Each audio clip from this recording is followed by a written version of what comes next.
We are wrapping up day one of SEMA 2023.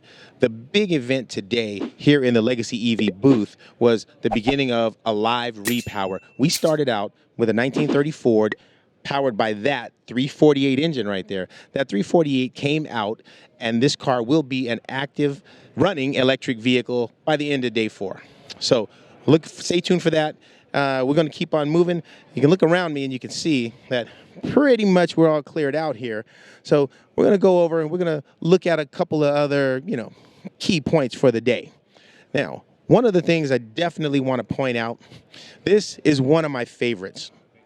Most of our vehicles have a torque box in it. Well, Torque Trends has put together an astounding vehicle. This little car has a Revolt motor in it. Super powerful motor in a car that probably weighs about 2,500 pounds. So if you look at this, the paint and the fit and finish on this thing is phenomenal. But more importantly, I want you to look under the hood here. You look under the hood and you'll see we got the Revolt box and the Revolt motor. So again, we're going to have a great showing for SEMA 2023.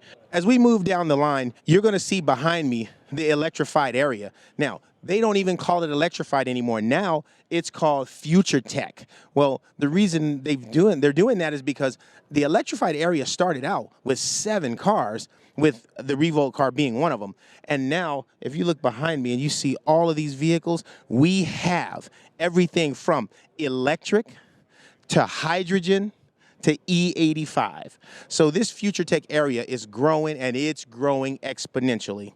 You got cars, you got motorcycles, we got buses, you name it, we got it in an electric fashion.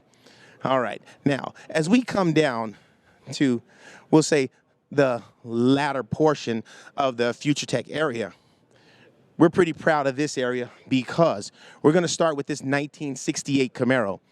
All right, Danny boy, let's look under the hood of this guy and show me what you see. There we go.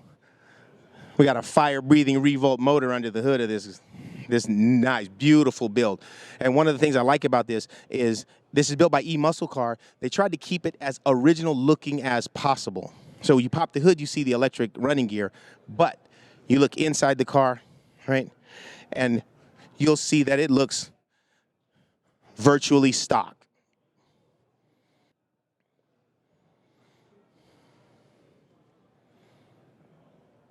In my opinion, that's one of the things that truly makes these EV conversions classy. Now, behind me, we got a fan favorite. We got the Doc. Dr. 733 is here, as always. Now, you guys have seen the Doc many times, but what you haven't seen is she is sporting a new pair of shoes. Now, these wheels are sponsored by HRE, and beautiful fit. This really matches the original rendering that Eddie B wanted to do when he first picked out the color scheme. So we're really happy about how that came out. Now, each vendor has, their pertinent information. And so here you have all the specifics on the Revolt motor. A couple of things to really point out. And this is, I guess, because the typical EVs, they're not as powerful as what you get from Revolt and from Tesla. And so you see here, the output's 450 kilowatts. That's the equivalent of 600 horsepower and like 900 pound-feet of torque. That's a really good number, and that'll get most vehicles down the road pretty swiftly. All right, last vehicle I want to talk about before we wrap it up. I want to talk about the Green Thumb. I believe it's a 67 F100. Yeah, 67 F100 Green Thumb. All right, this truck is owned by Apple Diap of the Black Eyed Peas, and this is his charitable foundation. So this truck was built for a good cause. But what we're really proud of is the fact that under the hood, another Revolt motor.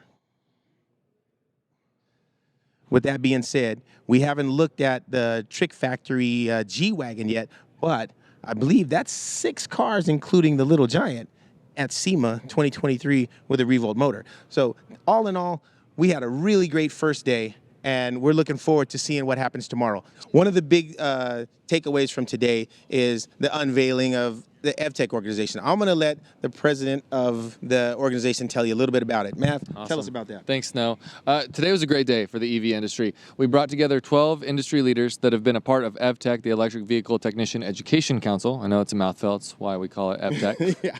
But we united around 140 standards that represent what it means to be a knowledgeable EV technician. What we're trying to do is standardize the EV industry, but from a self-regulation perspective. We're not trying to do top-down governance. We want people that are involved in the industry, they have their hands on the components, the high voltage junction boxes, the battery packs, people that are working on this stuff. Yeah. We want them to have input in what the industry is going to do and what it should look like. So we announced those standards today, and they were received with much applause. People loved it. All right. Well, hey, there you have it from the man himself. All right. We'll see you guys next time on Revolt Garage. Thanks.